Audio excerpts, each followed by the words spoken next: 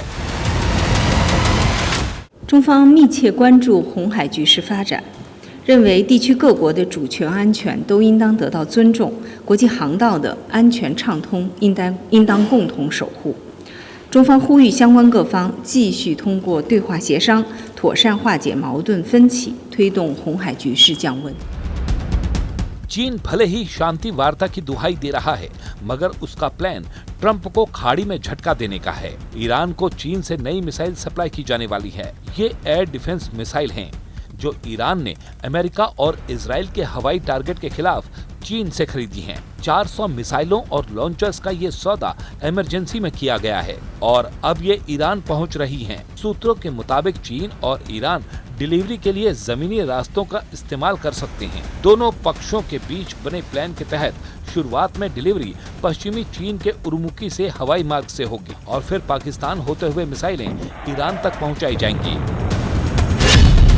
चीन ईरान को 300 से 400 man portable air defence system भेजने की तैयारी कर रहा है। इसमें चीन में बनी QW-12 और FN-16 मिसाइलें हैं। QW-12 और FN-16 कंधे से दागे जाने वाले infrared guided surface to air missile system हैं। इन्हें कम ऊंचाई पर उड़ने वाले एयरक्राफ्ट, हेलीकॉप्टर और ड्रोन से निपटने के लिए डिजाइन किया गया है। इनकी मोबिलिटी इन्हें मिलिट्री ठिकानों, एनर्जी इंफ्रास्ट्रक्चर और सेंसिटिव जगहों पर तैनाती की सुविधा देती है। रक्षा जानकार QW-12 को नए QW वेरिएंट QW-18 और QW-19 की तुलना में कुछ कम काबिल मानते हैं। ये सिस्टम ड्रोन और नीचे उड़ने वाले टारगेट के खिलाफ कम दूरी की सुरक्षा की एक असरदार लेयर बना सकते हैं।